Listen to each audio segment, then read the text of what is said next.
எப்படி ஒரு மூன்றாம் மனிதன், அறிமுகம் இல்லாத மனிதன் உட்கார்ந்து கிறுக்குத்தனமா மென்டல் தனமா பேசினான்னா அதை நாம் கண்டுகொள்ள வேண்டிய அவசியம் இல்லையோ, அதுபோல இந்த கிறுக்குத்தனமா மென்டல் தனமா பேசக்கூடிய மனதை கண்டுகொள்ள வேண்டிய அவசியம் இல்லை. until if it is really needed to examine and do something with it. அப்படின்னா என்ன? உங்களுடைய மனம் ஒரு பைத்தியக்காரன், மனம் ஒரு கிறுக்க. இப்போ அப்புறம் குருவா மாறுவான், அப்புறம் தெளிவானவனா மாறுவான், அப்புறம் மந்திரச்சாவியா மாறுவான், அப்புறம் இறைவனா மாறுவான். அது அப்புறம். இப்ப எப்படி இருக்கான்? கிறுக்க, முட்டாள், மூடன், அறிவில்லாதவன், சுயநலவாதி, விளங்காதவன், பொறாம புத்தி பிடிச்சவன், பழி வாங்கணும்ன்ற எண்ணம் வச்சிருக்கிறவன், சுகமாவே இருக்கணும்ன்ற எண்ணம் பெற்றவன் யார்? யார்? நாமும் மனமும் ஒன்று அல்ல. இங்கதான் நிறைய பேர் மாட்டிக்கிறீங்க. நல்ல ரெண்டு காதையும் ஓபன் பண்ணி வச்சுட்டு கேளுங்க. நீங்களும் உங்கள் மனமும் ஒன்று அல்ல. மனம் என்பவன் தேர்ட் பர்சன். மைண்ட்ன்றவன் யாரு? கத்திக்கிட்டே இருப்பான், அதனாலதான் அவனுக்கு பேர் தேர்ட் பர்சன். மனமும் நீங்களும் ஒன்றாக இருந்தால் நீங்கள் சொல்லும் போது மனம் நிக்கணும். நிக்குதா? போ நிக்குதா?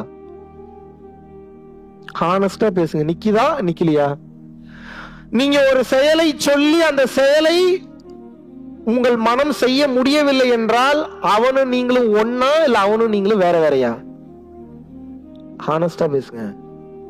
நீங்களும் மனமும் ஒன்றா, வேற வேறையா? இதை இன்னைக்கு நல்லா தெளிவா புரிஞ்சுக்கணும். நீங்களும் மனமும் ஒரே பொருள் கிடையாது. நீங்கள் வேறு, மனம் வேறு. நீங்கள் வேறு, மனம் வேறு. நீங்கள் வேறு, மனம் வேறு. நீங்கள் வேறு, மனம் வேறு. நான் தான் மனசுன்னு கன்ஃபார்ம் பண்ணிட்டீங்கன்னா இப்ப எல்லாத்துக்கும் வலிக்கும். ஏன்னு சொல்றேன் கேளுங்க.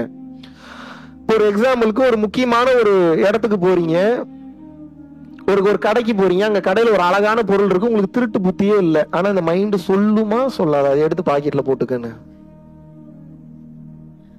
இப்ப நீங்க என்ன நினைக்கிறீங்கன்னா, எவ்வளவு கேவலமான புத்தி வருது நமக்கு, ரொம்ப கெட்டவன் போல, எடுக்கக்கூடாது எடுக்கக்கூடாது. பாதி பேர் எடுக்காம வந்துடுறீங்க, பாதி பேர் எடுத்து போட்டு வந்துடுறீங்க. இதுல மனம் பாருங்க, ஒரு தாட்டை ஒரு ஃபிராக்ஷன் ஆஃப் செகண்ட்ஸ்ல கொடுக்குது. இப்ப பொருள் எடுத்து பாக்கெட்ல போடாதவனுக்கு பிரச்சனை இல்லை, பொருள் எடுத்து பாக்கெட்ல போட்டவன் நிலைமை நினைச்சு பாருங்க. இப்ப மாட்டாத வரைக்கும் அவன் பிரச்சனை இல்லை. இப்ப அந்த ரீடரை கிராஸ் பண்ணி வரும்போது கத்துமே, இப்ப மாட்டிக்கிட்டான். இப்ப நினைச்சு பாருங்க, இப்ப அசிங்கப்படுவானா மாட்டானா? அவனை போலீஸ்ல புடிச்சு கொடுக்க வாய்ப்பு இருக்கா இல்லையா? வாய்ப்பு இருக்கா இல்லையா? அவனுக்கு சென்டென்ஸ் ஆகுறதுக்கு வாய்ப்பு இருக்கா இல்லையா? 200% வாய்ப்பு இருக்கு. இதெல்லாம் எதனால நடந்தது?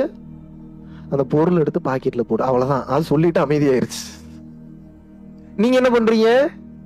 இந்த போட்டுறேன்ட்டு எடுத்து போட்டுறீங்க. இப்ப நீங்களும் அவனும் ஒன்னா? சொல்லுங்க. உங்க வீட்டு மொட்டை மாடியில 15வது ஃப்ளோர்ல நின்னுட்டு இருக்கிறீங்க. அப்படியே என்ன இங்க பாக்குறீங்க, அங்க பாக்குறீங்க, திரும்புறீங்க. சூரியன் பாதி பேருக்கு தெரிஞ்சிருச்சு அடுத்து நான் என்ன சொல்ல போறேன்னு. அதனாலதான் சிரிக்கிறீங்க. நார கேள்வி கேட்கறானே வந்ததுல இருந்து. நான் ஆரம்பத்துல உங்ககிட்ட சத்தியம் வாங்கிட்டு தான் ஆரம்பிச்சேன். நான் வச்சு செஞ்சுட்டு தான் உங்களை அனுப்புவேன். புரிஞ்சுக்குங்க. இதுக்கு மேல உங்களுக்கு தெளிவா சொல்லலைன்னா உங்களுக்கு புரியாது. இல்லைன்னா ஆன்மீகத்தை எங்கேயோ இருக்குன்னு நினைச்சிட்டு இருக்கீங்க நீங்க. தினசரி வாழ்க்கையில தினசரி நம்ம செய்யக்கூடிய வேலைகள்ல தான் ஆன்மீகத்தை இம்ப்ளிமெண்ட் பண்ணணும். அப்பதான் நிம்மதியா இருக்க முடியும். ஆன்மீகத்தை கத்துட்டு போய் எங்க செவ்வாய் கிரகத்துல போய் வாழ போறீங்களா? வேற ப்ளூட்டோ, மார்ஸ் அந்த மாதிரி போயிருவீங்களா? எங்க போவீங்க? வீனஸ், நெப்டியூன் அந்த மாதிரி போயிருவீங்களா? எங்க போவீங்க? ஆன்மீகத்தை கத்துக்கிறதுக்கு எதுக்கு? பழைய பொண்டாட்டியை கழட்டி விட்டு புது பொண்டாட்டியை கல்யாணம் பண்றதுக்கா? பழைய பிள்ளைங்களை கழட்டி விட்டுட்டு புது பிள்ளைங்களை பெத்துக்கிறதுக்கா? பழைய சொந்தக்காரங்களை பூரா பேரையும் துப்பாக்கி எடுத்து சுட்டுட்டு புது சொந்தக்காரங்களை மெயின்டைன் பண்றதுக்கா? எதுக்கு ஆன்மீகம்ன்றது? அதே பொண்டாட்டி அதே புருஷன் வேலைக்கே ஆகாதுன்னு தெரிஞ்சாலும் கூட அதை என்ன வச்சு எப்படி பட்டிட்டிங்கிறீங்க வேலை பார்த்து எப்படி அதை மெயின்டைன் பண்ணி எப்படி சமாளிக்க முடியும்னு பாக்குறதுக்கு பேர் தாங்க ஆன்மீகம். ஆன்மீகம்னா என்னன்னா, நினைச்சது கேட்பேன், அதை கொடு, அது இல்ல ஆன்மீகம். நான் நினைச்சதான் கொடுப்பேன், நீ ஏத்துக்க, இதுதான் ஆன்மீகம். இறைவன் கிட்ட நீங்க கேக்குறீங்க, நான் நினைச்சதை கொடு, இது ஆன்மீகம் நினைக்கிறீங்க. அப்படி இல்ல, அவர் சொல்றாரு திருப்பியும், நான் என்ன நினைக்கிறேன்னா அதுதான் கொடுப்பேன், அதை நீ ஏத்துக்க, இதுதான் ஆன்மீகம். இப்ப ஆசைப்பட்டது கிடைக்காம போறதுக்கு நிறைய வாய்ப்பு இருக்கா, இல்ல ஆசைப்பட்டது கிடைக்கிறதுக்கு நிறைய வாய்ப்பு இருக்கா? ஆசைப்பட்டது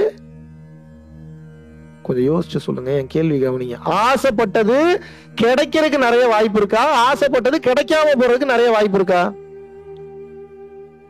கொஞ்சம் குழப்பற மாதிரி கேட்டா டவுட் வருது உங்களுக்கு. அதுல என்ன டவுட் சொல்லுங்க? கரெக்ட் தான், கிடைக்காம போறதுக்குதான் வாய்ப்பு இருக்கு. எதுக்கு வாய்ப்பு அதிகமா இருக்கு? கிடைக்காம போறதுக்குதான் வாய்ப்பு இருக்கு. இறைவனுடைய பியூட்டியா தான், நீ கேட்கறத கொடுக்க மாட்டேன், என் இஷ்டத்துக்கு தான் கொடுப்பேன், வாங்கிக்க. இப்ப பிரச்சனை என்ன? கொடுக்கறத வாங்க மாட்டீங்கப்பா, தான் பிரச்சனை. அவர் உங்க பக்குவத்தை அதுலதான் டெஸ்ட் பண்ணுவாரு. சம்பந்தமே இல்லாத ஒரு பொருளை கொடுத்து ஏத்துக்க என்ன பண்ணுவ அப்படின்னு கேட்பாரு.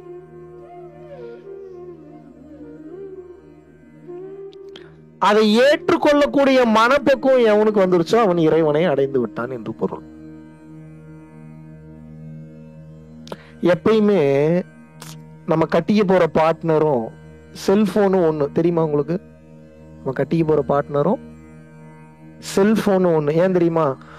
இன்னும் கொஞ்சம் வெயிட் பண்ணியிருந்தா நல்ல மாடலா கிடைச்சிருக்குமே. எப்போ வரைக்கும்? சாகர வரைக்கும்.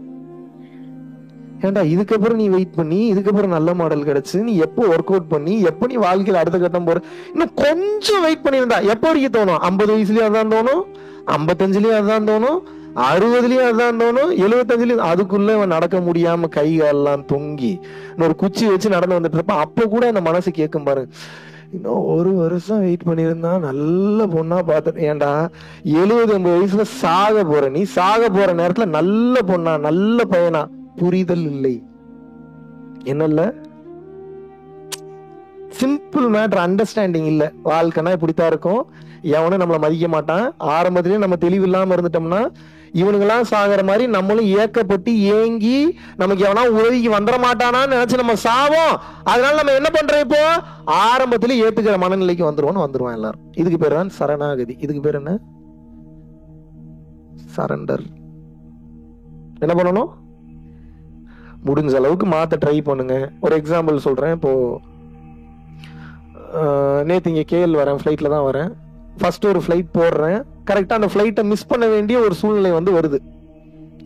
மிஸ் பண்ணிடுவோனா வேணாமா, இந்த குழப்பம் போய்கிட்டே இருக்கு. அப்ப ரெண்டாவது ஆப்ஷன் யோசிக்கிறேன். ஒண்ணுன்னு அடுத்த டிக்கெட் போடணும், அப்படி இல்லாட்டினா ஏர்போர்ட்டுக்கு முன்னாடியே போகணும். 2 ஆப்ஷன் இருக்கு எனக்கு. அடுத்த டிக்கெட் போட்டா தேவையில்லாத செலவு, முன்னாடியே ஏர்போர்ட்டுக்கு போகலான்னு போனாலும் டிராபிக் அதிகமா இருக்கு. அப்ப நான் என்ன பண்றது? அங்கேயே இருக்கவும் முடியாது, இன்னைக்கு கிளாஸ் இருக்கு. அப்ப என்ன பண்ணணும்? டக்குன்னு கூப்பிட்டா அந்த நாட்டுல வேகமாலாம் கார் ஓட்ட முடியாது. அந்த டிரைவரோட மண்டையை கழுவுறேன், பேசினதை விட உனக்கு 1000 வெள்ளி நான் எக்ஸ்ட்ரா கொடுக்குறேன், சீக்கிரம் போகணும். பறந்தது பாருங்க காரு. அதுக்கப்புறம் ஏர்போர்ட்டை 15 நிமிஷத்துல கொண்டு வந்து விட்டுட்டான். எங்க இருந்துடா வந்த? 1000 வெள்ளி அவ்வளவு வேலை பண்ணுது.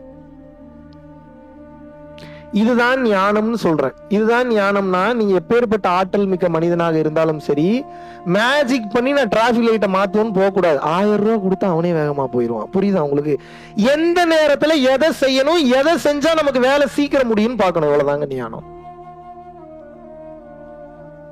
எப்பயும் நான் இந்த ஹைவே மட்டும்தான் எடுத்து போனேன், அதனால எனக்கு இந்த ஹைவே தான் பிடிக்கும், போகக்கூடாது.